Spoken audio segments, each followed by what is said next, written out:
¿Cómo explicar? ¿Cómo describir un amor tan profundo? Es imposible de medir. Conoces nuestros miedos. Hoy día creo que vamos a tocar un tema, le digo yo, de suma importancia, porque vamos a hablar del poder del perdón del cristiano, del poder que existe en consolar a otros cristianos y el poder que existe en amar a otros cristianos. Y continuamos con 2 de Corintios, capítulo 2, los versículos 5 al versículo 11, donde Pablo le escribe a la iglesia de Cristo en la ciudad de Corintio. Y va a hablar Pablo acerca del perdón, de la consolación y del amor que debemos tener los discípulos del Señor. 2 de Corintios, capítulo 2, versículo 5. Pero si alguno me ha causado tristeza, no me la ha causado solo a mí, sino en cierto modo, por no exagerar, a todos vosotros. Le basta a tal persona esta reprensión hecha por muchos. Así que, al contrario, vosotros más bien debéis perdonarle, debéis consolarle para que no sea consumido de demasiada tristeza.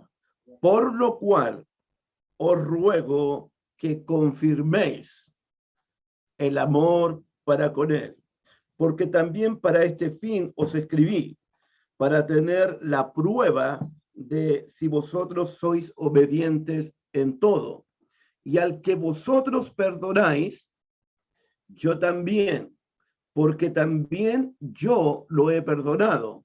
Si algo he perdonado, por vosotros lo he hecho en presencia de Cristo, para que Satanás no gane ventaja alguna sobre nosotros, pues no ignoramos sus maquinaciones. Ese es el pasaje para esta mañana. Y quiero nuevamente formular la pregunta. La pregunta es, ¿de qué hermano, a qué hermano Pablo se está refiriendo cuando dice de que hay que recibir al hermano, hay que perdonar al hermano y hay que amar al hermano y hay que consolar al hermano? Lo que dijimos la última vez, por lo menos hay dos interpretaciones acerca del hermano al cual Pablo se está refiriendo. La primera interpretación, la más general, es que Pablo está hablando de aquel hermano fornicario que tenía la mujer de su padre y que fue expulsado por la iglesia del Señor. Y en estos momentos tenemos que leer 1 de Corintios capítulo 5, porque la primera interpretación, ¿por qué hablamos de interpretación? Número uno, porque Pablo no dice el nombre del hermano arrepentido, pero Pablo sabe de quién está hablando y los corintios también saben de quién Pablo está hablando. Y lo primero que tenemos, o lo primero que se nos viene a la mente, el hermano que regresa a la iglesia arrepentido debe ser el mismo hermano que fue expulsado allá en 1 de Corintios capítulo 5. Leemos 1 de Corintios, 1 de Corintios capítulo 5. De cierto se oye que hay entre vosotros fornicación, y tal fornicación cual ni aun se nombra entre los gentiles, tanto que alguno tiene la mujer de su padre. Y vosotros estáis envanecidos. ¿No deberías más bien haberlo lamentado para que fuese quitado de en medio de vosotros el que cometió tal acción? Ciertamente yo, como ausente en cuerpo, pero presente en espíritu, ya como presente, he juzgado al que tal cosa ha hecho. en el nombre de nuestro Señor Jesucristo, reunidos vosotros y mi espíritu con el poder de nuestro Señor Jesucristo. Y aquí está, el tal sea entregado a Satanás, y eso tiene que ver con la expulsión del miembro de la iglesia de Cristo al reino de las tinieblas. El tal sea entregado a Satanás para destrucción de la carne, a fin de que el espíritu sea salvo en el día del Señor Jesús. Entonces, la primera interpretación es que Pablo se refiere a este hermano, al que había cometido fornicación y fue entregado a Satanás para destrucción del cuerpo, a fin de que el espíritu sea salvo en el día del Señor.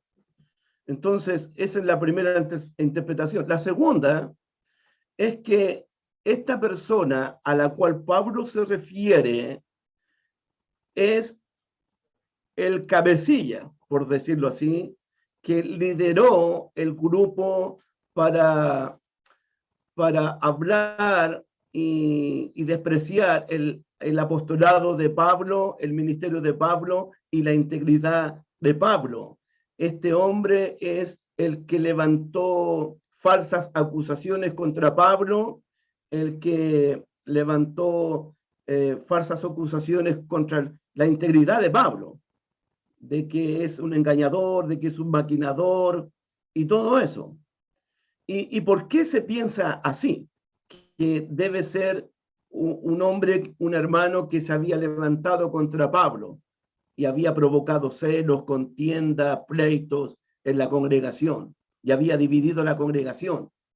Porque Pablo dice en 2 de Corintios, Pablo hace ver que el asunto de 1 de Corintios 5 fue un asunto contra la iglesia.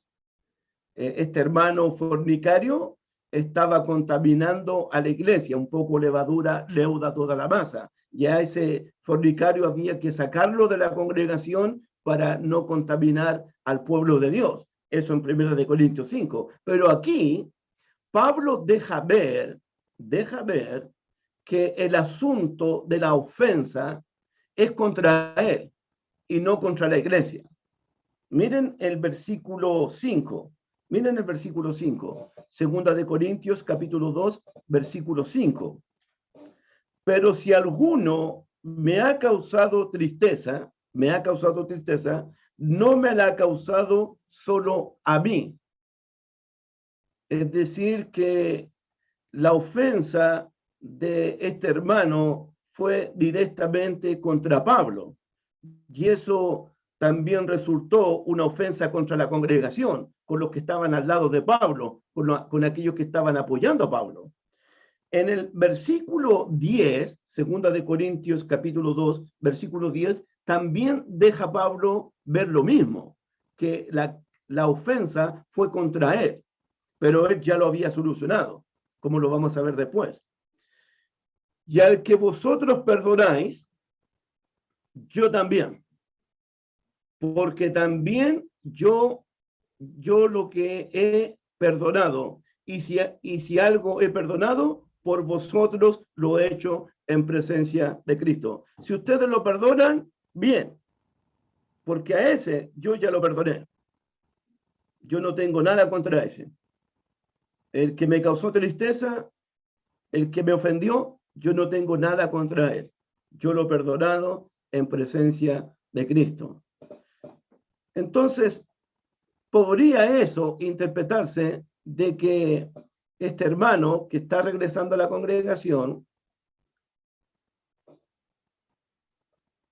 haya sido, número uno, el hermano fornicario de 1 de Corintios 5, o haya sido uno de los líderes cabecillas que lideró el ataque contra Pablo para cuestionar, para amenazar, para difamar el apostolado de Pablo. Él no puede ser apóstol, la integridad de Pablo y de sus compañeros. Entonces, lo que yo dije la última vez, en estos momentos, lo que yo dije la última vez en los estudios de 2 de Corintios, Ahora ya no importa quién haya sido el pecador, quién haya causado la ofensa. Ya no importa si fue el hermano de 1 Corintios 5, que fue entregado a Satanás, o si fue un hermano que lideró el ataque, la amenaza contra el apostolado de Pablo. Recuerden que Pablo está defendiendo su ministerio en 2 Corintios, está defendiendo su integridad, porque a Pablo lo están acusando una y otra vez, lo están desprestigiando una y otra vez. Ya no importa quién haya sido. Lo importante ahora es cómo la iglesia de Cristo en la ciudad de Corintio va a recibir al hermano que está arrepentido y que está regresando a la iglesia del Señor. No tenemos duda de que se ejerció una disciplina congregacional contra este hermano, por lo que dice en el versículo 6, 2 Corintios capítulo 2, versículo 6. Le basta a tal persona esta reprensión hecha por muchos. Entonces, lo que Pablo está diciendo es suficiente para tal persona este castigo que le fue impuesto por la mayoría de la congregación. Es suficiente. Ya fue disciplinado, ya fue castigado, ya fue reprendido, ya es suficiente. Entonces no hay duda que este hermano recibió una disciplina de la congregación. Y también no hay duda que la iglesia haya participado de esta acción disciplinaria, así siguiendo las enseñanzas de nuestro Señor Jesucristo. Allá en Mateo capítulo 18, cuando Jesús dice, si tu hermano peca contra ti, ve y habla con él a solas. Si te oyeres, has ganado a tu hermano. Si no te oyere, toma 2 o 3 testigos y en boca de 2 o 3 testigos conta toda palabra. Y si no oyere a estos 2 o 3 testigos, dilo a la iglesia. Y si no oyere a la iglesia, tenerle por gentil y por publicano, es decir, entregado a Satanás y expulsado de la congregación. Pero nosotros no tenemos que olvidar que todo proceso disciplinario tiene como propósito siempre la salvación del hermano, la restauración del hermano que ha cometido pecado. Porque allá Jesús dijo en Mateo 18:15, si te oyere, has ganado a tu hermano. Si te oyere, has ganado a tu hermano. Siempre cualquier proceso disciplinario es para ganar al hermano que ha pecado, es para salvar al hermano que ha pecado. De hecho, en 1 Corintios 5, versículo 5, Pablo dijo, el tal, por el fornicario, el tal se ha entregado a Satanás para destrucción de la carne, a fin de que el espíritu del fornicario sea salvo en el día del Señor Jesús. Es decir, que cada vez que se inicia un proceso disciplinario, lo que debe estar en mi mente, lo que debe estar en tu mente es cómo puedo salvar a mi hermano que ha pecado, cómo puedo restaurar a mi hermano que ha pecado. Siempre debe estar en mente eso, porque Dios quiere la salvación de su hijo, no la destrucción de él. A propósito, acabo de mencionar Mateo capítulo 18, donde ocupamos todo el tiempo Mateo 18 para hablar de la disciplina congregacional. Si tu hermano peca contra ti, si no te oyere, toma 2 o 3 testigos, si no oyere a estos testigos, dilo a la iglesia. Siempre ocupamos Mateo 18 para hablar de un asunto disciplinario. Pero si usted hace un estudio cuidadoso de Mateo capítulo 18, el tema principal no tiene que ver con la disciplina congregacional, sino tiene que ver con el perdón del cristiano. Porque el pasaje termina, así como Dios te perdonó a ti de todo corazón, vosotros tenéis que perdonarse unos a otros sus ofensas. Entonces, Mateo 18 el tema principal tiene que ver con el perdón que nosotros recibimos de Dios y con el perdón que debemos hacer los unos con los otros. Es un tema de perdón, es un tema de salvación. Amén. Y damos gracias a Dios, en este caso en 2 de Corintios, porque la disciplina ejercida por la iglesia contra este hermano que pecó, que cometió un agravio, que cometió una ofensa, resultó buena.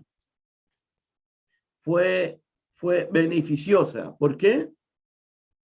Porque el hermano ahora está regresando a la iglesia del Señor. Entonces, el problema ahora ya no es el hermano arrepentido. Ya el hermano que se arrepintió tiene comunión con Dios, tiene comunión con Cristo, tiene comunión con el Espíritu Santo. Ya Dios lo aceptó, ya Dios lo recibió. No hay duda. La cosa es, ¿lo recibirá la iglesia de Cristo? ¿La iglesia perdonará al hermano como Dios lo perdonó?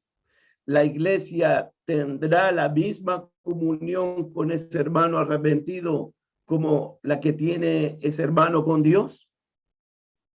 Esa es la cosa ahora.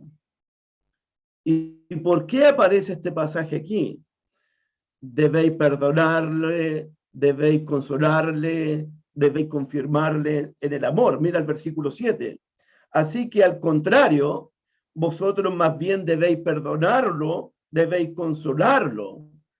Y en el versículo 8, debéis confirmarles en el amor para con él. ¿Por qué tenemos estas instrucciones, estas enseñanzas de Pablo a la iglesia de Cristo en Corintio? Si Dios ya lo perdonó, si la sangre de Cristo ya lo limpió, si el Espíritu Santo ya lo santificó, ¿por qué Pablo le está diciendo a la iglesia? Al contrario, vosotros lo debéis perdonarlo. Al contrario, vosotros lo debéis consolarlo. Al contrario, vosotros lo debéis amarlo. ¿Por qué? ¿Por qué Pablo dice eso?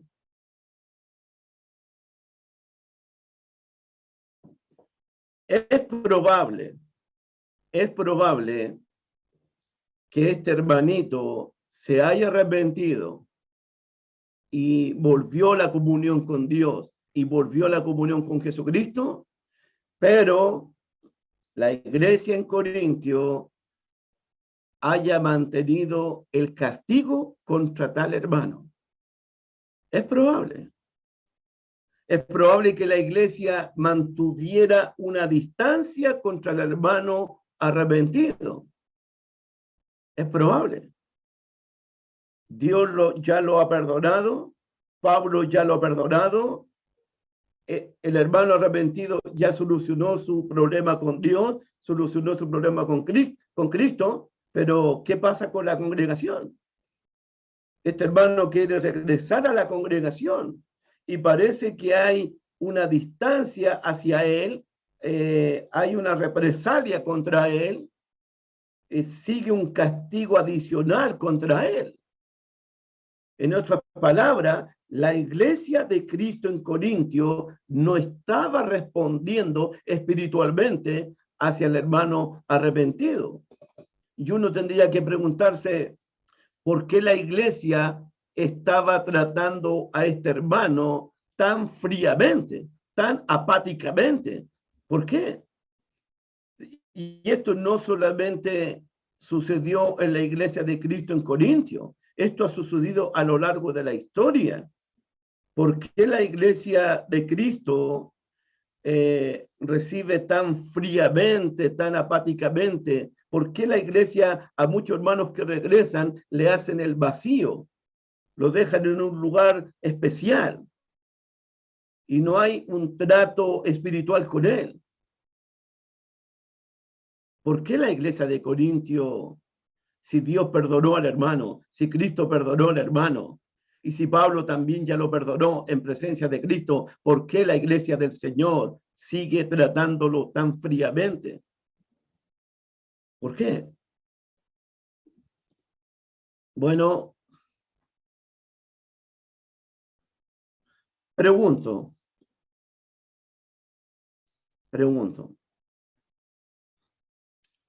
Cuando uno estudia Primera de Corintios y estudia Primera de Corintios 5, de aquel fornicario que tenía la mujer de su padre, ¿cómo la iglesia de Corintio trató el tema del pecado del fornicario? ¿Cómo enfrentó la iglesia de Corintio el pecado allá en Primera de Corintios 5? ¿Cómo lo trató? Tolerancia, orgullo, estaban envanecidos, estaban enorgullecidos del pecado del hermano. Es decir, Corintios trató el pecado del fornicario de Primera de Corintios 5 de una forma muy inmadura, muy tolerante, muy orgullosa. Estaban envanecidos. En vez de haberlo lamentado, en vez de haber llorado por el hermano que había cometido pecado, estaban orgullosos de que el hermano haya pecado. Eso nos deja ver Primera de Corintios capítulo 5. Entonces, ¿cuál es realmente el problema de la iglesia de Cristo en Corintio? La inmadurez. Y creo, hermanitos, creo que la inmadurez, recuerden que son carnales, hay pleitos entre ellos, hay contiendas entre ellos, hay disensiones entre ellos, toleran el pecado, aceptan el pecado. La inmadurez llevó a la iglesia de Corintio a tratar el pecado livianamente, superficialmente. Y la misma inmadurez de los corintios lleva a tratar al hermano tan fríamente, tan apáticamente, tan despreciativamente.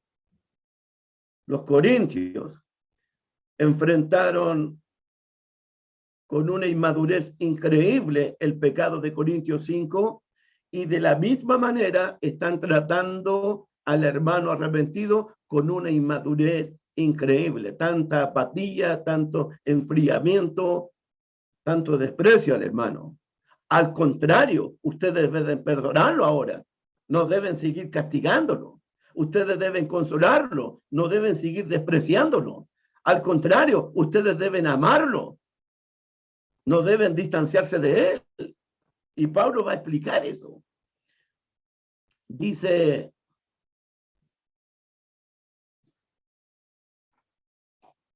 no está bien, no está nada de bien que una iglesia participe de una acción disciplinaria hacia un hermano y después la iglesia no quiera participar de la acción de restauración del mismo hermano.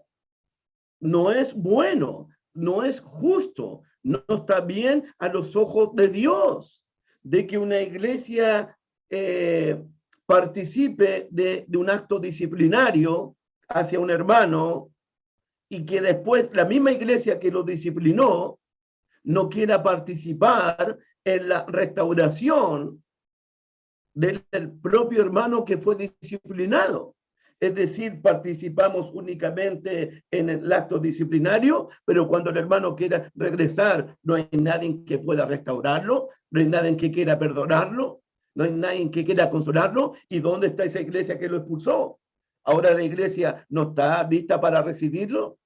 Y eso a mí me da mucha tristeza, porque en la iglesia de Cristo, no hablo de ustedes y no hablo, pero hablo de la experiencia. La iglesia de Cristo ha sido buena en disciplinar al santo, en disciplinar a los hermanos y en expulsar a los hermanos, pero no ha respondido cuando ese hermano quiere regresar.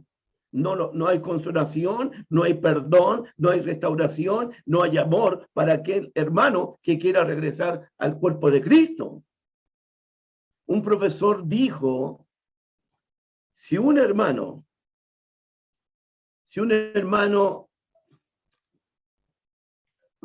hubo una expulsión en una congregación, el hermano regresó a la congregación totalmente arrepentido. Se reunió un grupo de líderes y decidieron recibir al hermano, aceptar al hermano. Pero un hermano dijo, sí, pero tenemos que tenerlo sentado en la silla unos 6 meses como castigo. Es decir, que el hermano regresó arrepentido, perdonado por Dios, perdonado por Jesucristo, en la comunión con el Espíritu Santo. ¿La iglesia lo recibe? Sí, te recibimos, pero vaya a estar sentadito en la silla, castigado por 6 meses. ¿Qué es eso? ¿De dónde sacan eso? ¿Quién enseñó eso? Un profesor dijo, si un hermano quiere darle 6 meses de castigo a otro hermano para que no tenga ninguna participación en la iglesia, ese mismo hermano que dijo, mantengámoslo castigado 6 meses, ese mismo hermano debe dedicarse al hermano para restaurarlo, para consolarlo, para amarlo, para perdonarlo, para estar con él esos 6 meses. ¿Cuál es mi punto? Somos buenos para castigar, pero no somos buenos para restaurar, para consolar, para perdonar, para levantar a los hermanos. Hermanos míos, cualquier disciplina adicional extrabíblica, fuera de la Biblia, cualquier disciplina adicional sería estrictamente un castigo humano, una disciplina humana, como una venganza humana, y solo podría conducir a otro tipo de dolor al hermano que está arrepentido delante de Dios. Yo personalmente creo, si el hermano se arrepiente de todo su corazón y Dios lo ha perdonado y Jesucristo lo ha perdonado y vuelve a la comunión del Espíritu Santo, la iglesia debe recibirlo y debe mostrarle la misma comunión, el mismo amor de Cristo, el mismo perdón de Cristo, la misma consolación de Cristo, y vuelve al cuerpo de Cristo. Pero jamás voy a decirle a ese hermano, bienvenido hermano, Dios lo bendiga, esta es su casa, pero usted va a estar castigadito unos 6 meses. Eso no es bíblico. Ese no es el corazón de Cristo, ese no es el espíritu de Cristo, ese no es la intención de Pablo. Lo que Pablo, en otras palabras, está diciéndole a los corintios, ya dejen de castigarlo, dejen de tratarlo tan fríamente, dejen de tratarlo como si fuera un desconocido. Ya tuvo su lección, ya tuvo su disciplina, ya tuvo sus lágrimas, ya tuvo su arrepentimiento. Así que al contrario, vosotros más bien debéis perdonarle, debéis consolarlo, debéis confirmarles en el amor para con él. Eso debe hacer la iglesia de Cristo de Corintio y las iglesias de Cristo nuestras. No existe un castigo extra, no existe una venganza extra. Si el hermano Dios lo perdonó, la iglesia también tiene que perdonarlo. Si Cristo lo recibió, la iglesia también tiene que recibirlo. La iglesia debe tratar con el hermano arrepentido, por lo menos en este pasaje, de 3 formas. Y usted tiene que anotar esto, por favor. Y los ancianos de las congregaciones deben anotar esto. Las 3 formas. Debéis perdonarlo, versículo 7. Debéis consolarle. Y versículo 8, debéis confirmarles en el amor. Así la iglesia debe tratar a un hermano arrepentido que llega a la iglesia del Señor. Perdonándole, consolándolo y confirmándolo en el amor. ¿Por qué? La iglesia, usted y yo, nunca debemos olvidar, nunca, que el amor, el perdón, es un reflejo del amor de Dios. La disciplina es una expresión del amor de Dios. Amén, no hay duda. Disciplinar al santo que ha pecado es una expresión de amor hacia mi hermano. No hay ninguna duda. Es una expresión de amor a mi hermanito que pecó contra Dios o contra la iglesia. El acto disciplinario es una expresión de amor, pero también el perdón refleja el amor de Dios. El perdón es un acto de amor hacia mi hermano. Dice el texto en Mateo capítulo 18, miren Mateo 18, versículo 35, en este contexto donde usamos la disciplina. Mateo capítulo 18, versículo 35, en el mismo contexto, si tu hermano peca contra ti, ve y habla con él a solas. Si te oyeras, has ganado a tu hermano.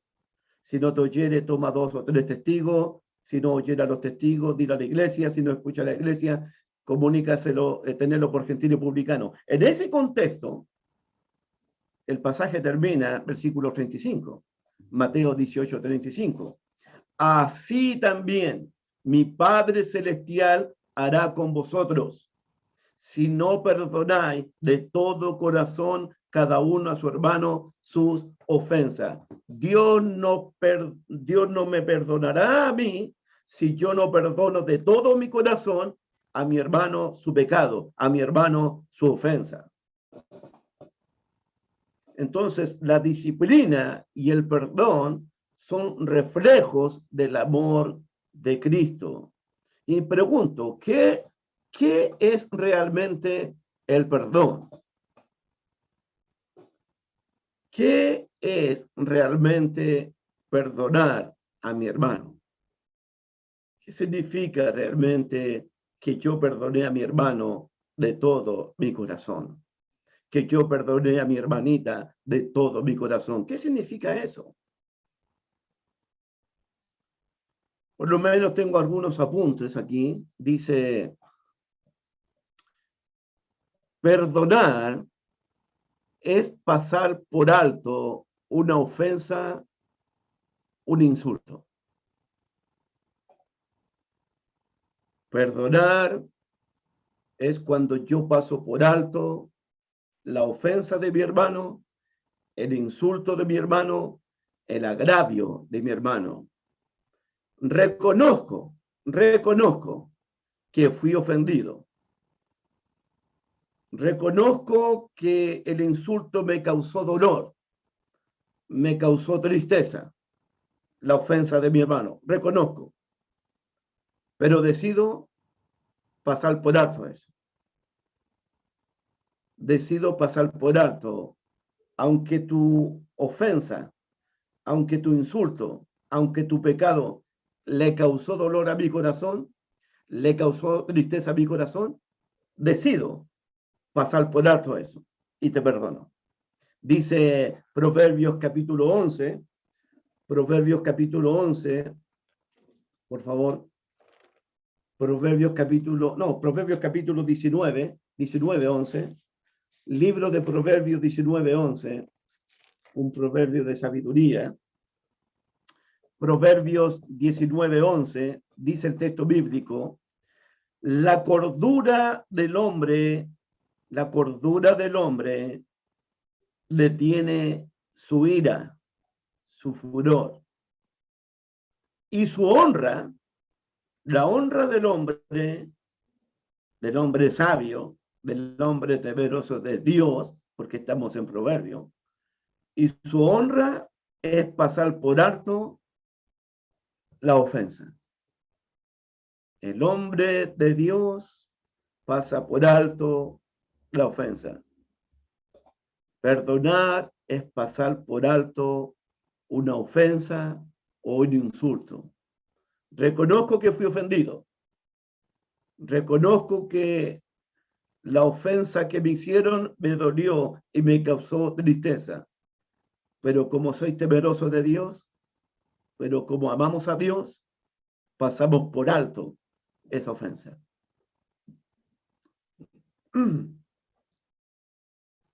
Número 2, El perdón es dejar libre a la persona que me insultó de cualquier deuda. Repito, el perdón de corazón es dejar libre al que me ofendió de cualquier deuda. No solamente quedo libre yo, sino también dejo libre al que me insultó. Eso lo podemos ver en Mateo capítulo 18, libro de Mateo capítulo 18, por favor. Libro de Mateo capítulo 18, un pasaje muy conocido por nosotros. Versículo 23. Mateo capítulo 18, versículo 23. Perdonar de corazón es dejar libre al que me insultó, dejar libre al que me ofendió. Totalmente libre. Y no solamente queda libre él, también quedo libre yo al perdonar al hermano.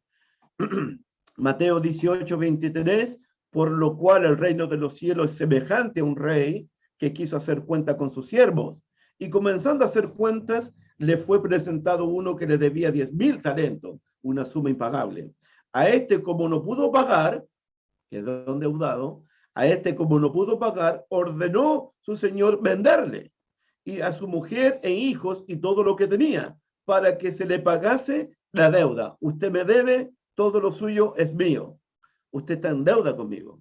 Entonces aquel siervo, postrado, le suplicaba diciendo, Señor, ten paciencia conmigo, yo te lo pagaré todo.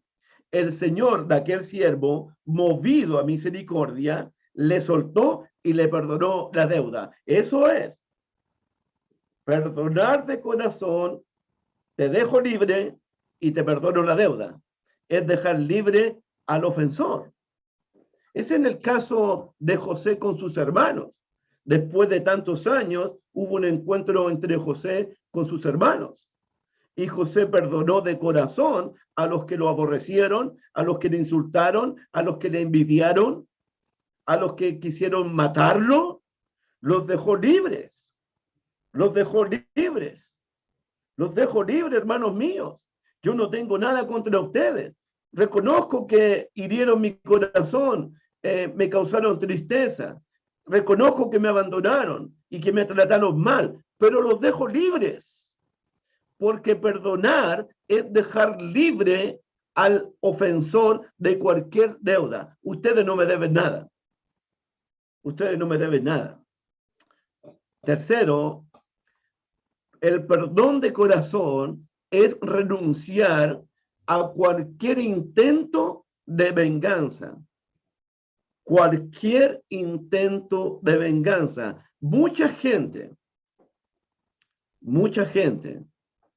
que ha sido ofendida, lastimada, dañada, lo único que quiere es vengarse.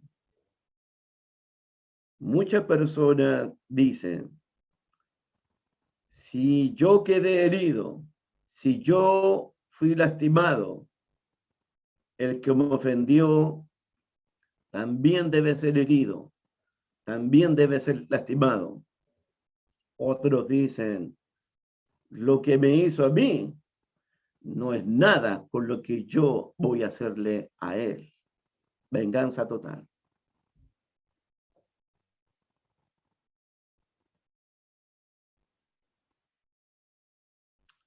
Cuando hablamos de perdón, cuando hablamos del perdón, debemos pensar profundamente en el perdón que nosotros hemos recibido de parte de Dios. Según Mateo 18, mira el versículo 35. ¿Estás todavía en Mateo 18, 35 ahora? Así también mi Padre Celestial hará con vosotros si no perdonáis de todo corazón cada uno a su hermano su ofensa. Lo que yo creo y lo que yo entiendo, que cuando me bauticé, cuando nací de nuevo, cuando me uní a Cristo en el bautismo, cuando Dios me perdonó de todo corazón. de todo corazón me perdonó Dios. De hecho, en 2 de Corintios, volvamos a 2 de Corintios, cuando Dios me perdonó, no tomó en cuenta mis pecados. Dice 2 de Corintios, capítulo 5, versículo 19, 2 de Corintios 5, 19, dice el texto bíblico, que Dios estaba en Cristo reconciliando consigo al mundo, no tomándoles en cuenta a los hombres sus pecados. No solamente Dios nos perdonó de todo corazón, sino que Dios nos perdonó no tomando en cuenta nuestras maldades, nuestras ofensas, nuestros insultos, nuestros pecados. Dios no tomó en cuenta eso. Hermanos, cuando Dios nos perdonó, Dios no se vengó de nosotros. Dios no guardó rencor contra nosotros. Dios nos perdonó de todo corazón. Y uno tiene que pensar, ¿cuántos pecados Dios nos ha perdonado? ¿De cuántos pecados Dios nos ha limpiado? ¿Cuántas veces Dios te ha perdonado tus ofensas, tus insultos, tus blasfemias, tus mentiras, tus engaños? ¿Cuántas veces? ¿Cuántas veces Dios te ha negado su perdón? ¿Alguna vez Dios se ha negado a perdonarte? ¿Se ha negado a limpiarte? ¿Se ha negado a restaurarte? ¿Cuántas veces Dios ha tenido que curar nuestras heridas, limpiar nuestras heridas? Pablo está diciendo a los corintios, hermanos, pasen por alto las ofensas del hermano. Dejen libre al hermano, liberen a ese hermano, dejen ir a ese hermano, renuncien a cualquier acto de venganza y de castigo contra ese hermano. No lo castiguen, no se venquen contra él, déjenlo libre, perdonen su ofensa, porque yo ya lo he perdonado en Cristo. Perdónenlo y háganlo de corazón. No le tomen en cuenta sus pecados. No guarden rencor contra él. No guarden venganza contra él. No lo hagan, hermanos de Corintios. Amén, hermanitos.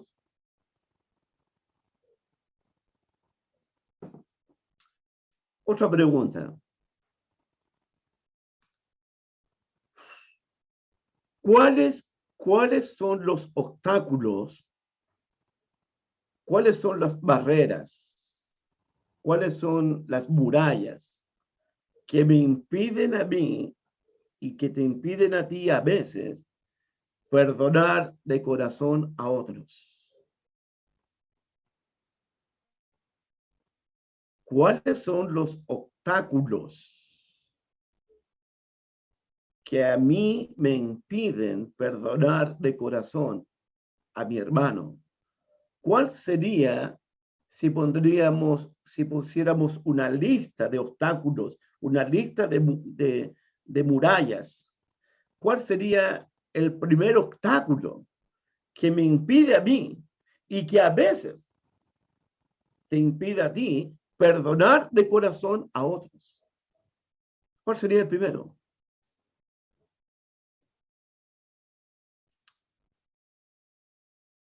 Porque a veces nos pasamos todo el día buscando alguna justificación del daño que se me hizo, del perjuicio que se me hizo, de cómo me lastimaron, de cómo me dañaron. Y paso todo el día justificándome. Pero al final, mi problema no es mi justificación. Mi problema número uno para perdonar a otros es mi orgullo. Y usted lo sabe. Y Dios lo sabe. El orgullo, mi soberbia, es un gran obstáculo que me impide perdonar a otros de corazón, dejar libre a otro. ¿Cómo voy a dejarlo libre? Si mira lo que me hizo. ¿Cómo voy a dejarlo libre? ¿Cómo voy a perdonar? ¿Cómo voy a pasar por alto esa ofensa? Mira cómo me ofendió, mira cómo me deshonró, mira cómo me insultó. ¿Cómo voy a pasar por alto eso? Eso se llama orgullo, hermano. Eso se llama soberbia. Ese es un grave problema, hermano. Número 2, un sentimiento de autojusticia. Un sentimiento de autojusticia. ¿Qué significa esto? Pensamos que nosotros merecemos ser perdonados. Eso es un sentimiento de autojusticia, porque pensamos que nosotros merecemos ser perdonados. Pero no merece ser perdonado el que me ofendió, el que me insultó, el que me hizo la deshonra. Ese no. Entonces, ¿usted ha oído esto? Pero hermano, eso no es justo. Eso no es justo. No es justo lo que ella me hizo a mí. No es justo lo que él me hizo a mí. ¿Ha escuchado ese verso? Pero eso no es justo. Hermanito, mira el Calvario. Mira el Gólgota. Mira la cruz. Y piensa si fue justo lo que está recibiendo el Hijo de Dios. Si fue justo lo que está sufriendo el Hijo de Dios. El justo por los injustos. Al que no cometió pecado. De quien no hubo engaño y mentira en su boca. Del Cordero sin contaminación, sin mancha. Mira la cruz y piensa si fue justo lo que está sufriendo el Hijo de Dios en esa cruz.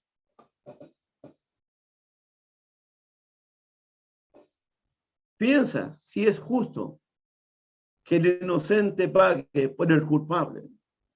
Porque en esa cruz, un inocente está pagando por los culpables que eras tú, por el culpable que era yo. Dios nos ha enseñado. Olvídate, hermano mío, en esta mañana. Olvídate de lo que es justo en cuanto a los hombres. Solo mira la cruz, donde Dios te está salvando, donde Dios te está perdonando, donde Dios te está reconciliando, donde Dios está limpiando tus heridas, donde Dios te está amando.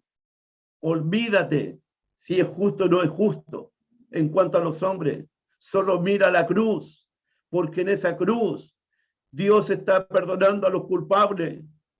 Dios está salvando a los culpables, a los que lo ofendieron, a los que lo insultaron, a los que blasfemaron contra él, a los que pecaron contra él. Aquellos que le causaron dolor al corazón de Dios, Dios nos está perdonando en esa cruz. Mira si eso es justo.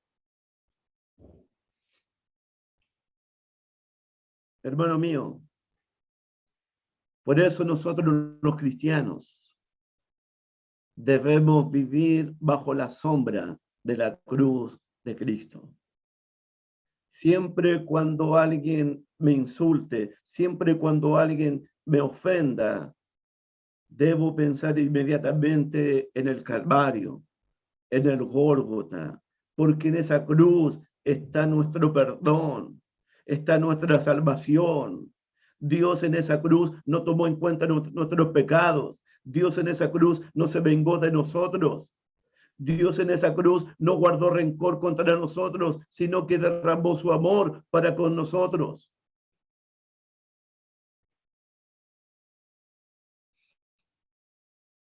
Cuando Dios te dé la oportunidad de perdonar, cuando Dios te dé la oportunidad de perdonar y tienes algo de orgullo en tu corazón y te resistes a perdonar, y te resistes a perdonar, y te resistes a dejar libre al hermano, solo piensa profundamente en la cruz, donde hay un inocente muriendo por un culpable como yo, como un culpable como tú.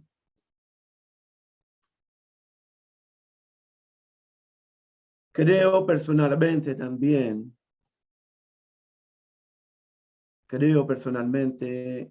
que cada uno de nosotros, al menos yo, necesito hacerme un chequeo médico, pero un chequeo médico espiritual. Pesar mi corazón, analizar mi corazón, evaluar mi corazón. Porque a veces puedo tener mi corazón enfermo, mi corazón contaminado, mi corazón con orgullo. Yo creo que hay que hacerlo. Y personalmente creo, que lo hemos conversado mucho con mis hijos, creo que usted no dejará de juzgar a los demás, usted no dejará de criticar a los demás hasta que usted no se vea como un estándar de justicia. Porque hay hermanos que se ven a sí mismos como un estándar de justicia para los demás. Siempre son ellos los que están evaluando, examinando, criticando, juzgando a los demás, pero no se ven ellos mismos como culpables, solamente se ven como inocentes. Y ese es un problema, hermano.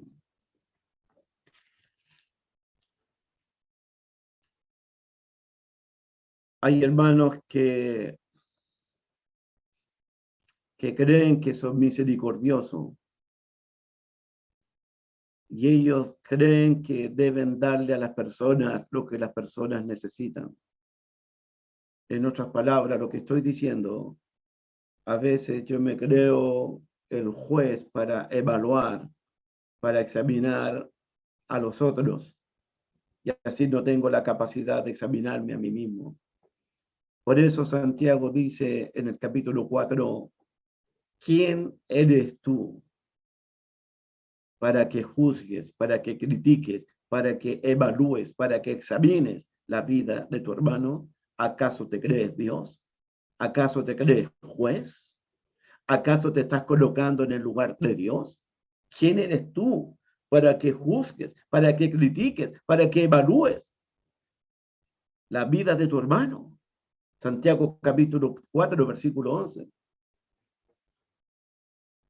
Y el orgullo, hermanito, cuando no es tratado, produce endurecimiento del corazón de tu hermano y produce endurecimiento del corazón tuyo. Cuando mi orgullo no es tratado, endurece mi corazón.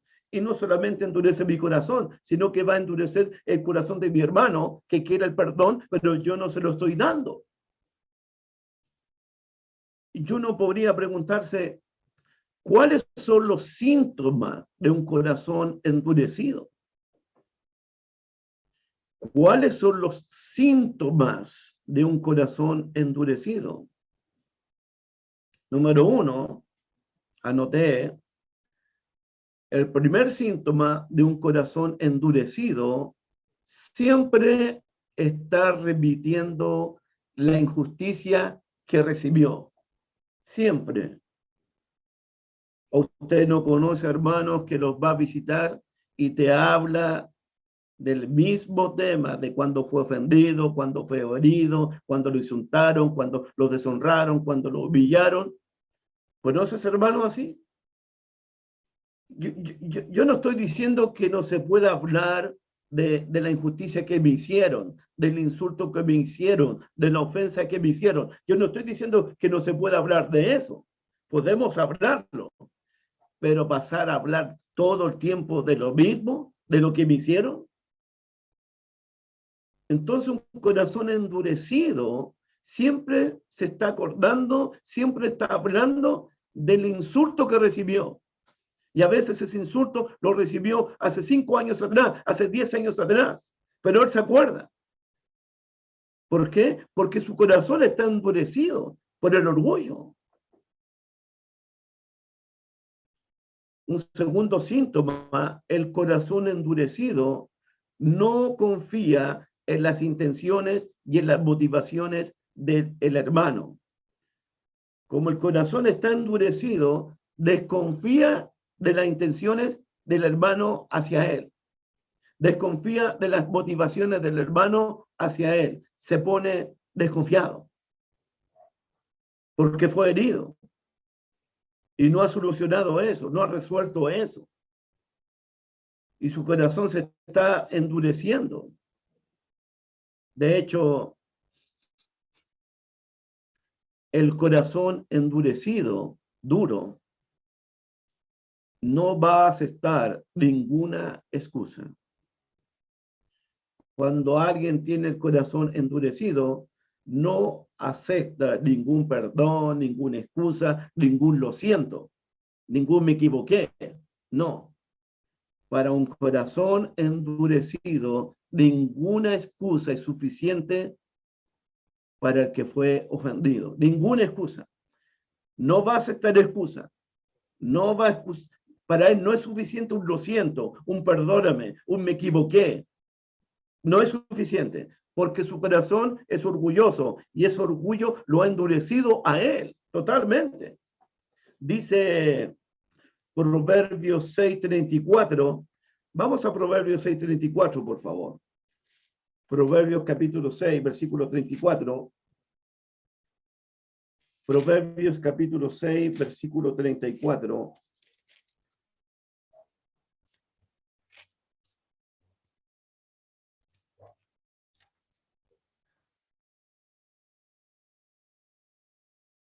Proverbios 6:34.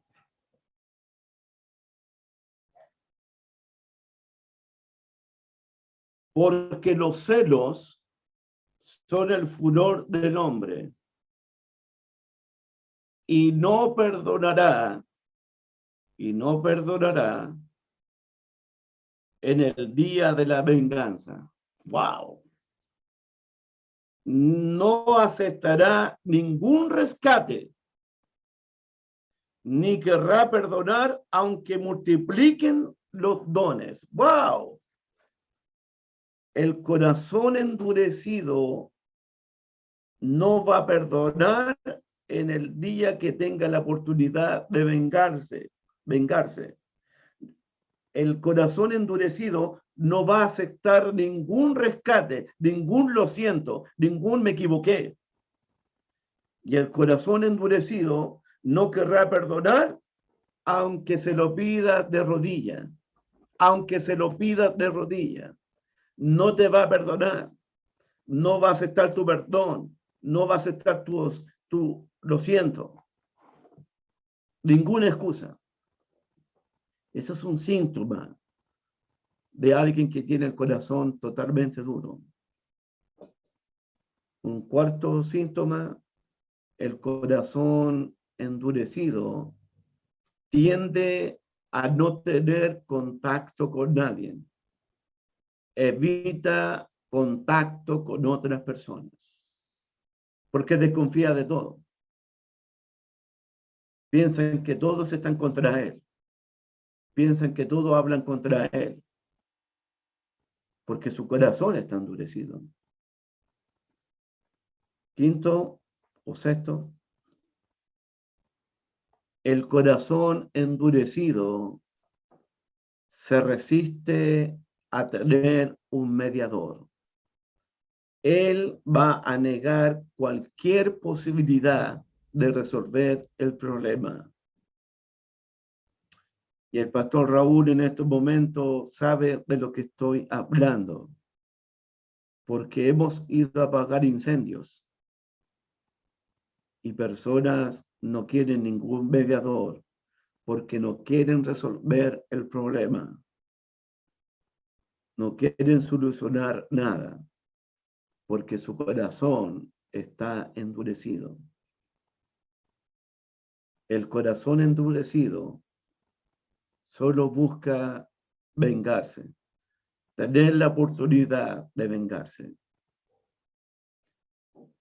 Y si no puede vengarse físicamente, un corazón endurecido trata de dañar al que lo ofendió, dañando su reputación, hablando de él, levantando calumnias contra él, levantando falsos testimonios con él.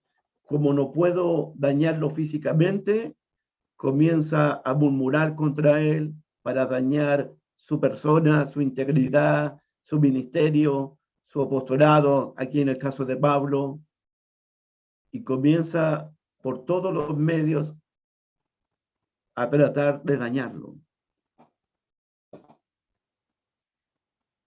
Uno tiene que preguntarse en esta mañana, ¿soy realmente un hombre orgulloso? Con este chequeo médico que me acaban de hacer, ¿soy una persona con un corazón endurecido? Uno tiene que pensar que la profecía de Jeremías, de Jehová, para los del nuevo pacto, uno no tiene que olvidarse que una de las promesas del nuevo pacto es: perdonaré la maldad de ellos y no me acordaré más de sus pecados. Nosotros no sabemos dónde estaba el corazón de los corintios, pero por la evidencia de este pasaje podemos entender que ellos tenían problemas en perdonar al hermano, serios problemas en perdonar al hermano. Porque ahí lo dice, 2 Corintios capítulo 4, versículo 7. Así que al contrario, vosotros más bien debéis perdonarle, perdonar al santo. Por esa razón, creo que los corintios no tenían problemas en disciplinarlo, no tenían problema en castigarlo, no tenían problema en ser indiferente, pero tenían problema en perdonar al hermano por su orgullo, el orgullo de los corintios. Endurecieron su corazón hacia el hermano que está regresando a la iglesia. Por eso usted, mi amada hermanita y hermanito, nosotros tenemos que hacernos un chequeo médico, examinar cómo está nuestro corazón, si hay síntomas de endurecimiento, si hay síntomas de orgullo, si hay síntomas de venganza, si hay síntomas de rencor hacia mi hermano o cualquier otra persona.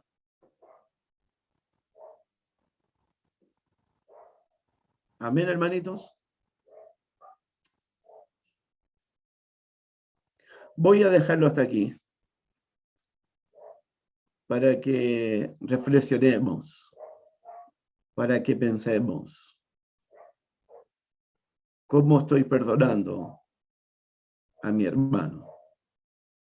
La próxima semana vamos a continuar con consolar al hermano y confirmarle el amor al hermano. Continuaremos hablando del consuelo y del amor que debemos tenerle al hermano arrepentido. ¿Y cuál es el propósito? Para que Satanás, el diablo, no gane ventaja sobre ninguno de nosotros. De hecho, puedo decirte ya que cuando me niego a perdonar a mi hermano, cuando me niego a recibir al hermano, cuando me niego a dejar libre a mi hermano, ya Satanás está metiéndose en mi vida. Ya le estoy dando lugar al diablo. y usted conoce las maquinaciones de Satanás. Que Dios me los bendiga. Busca primero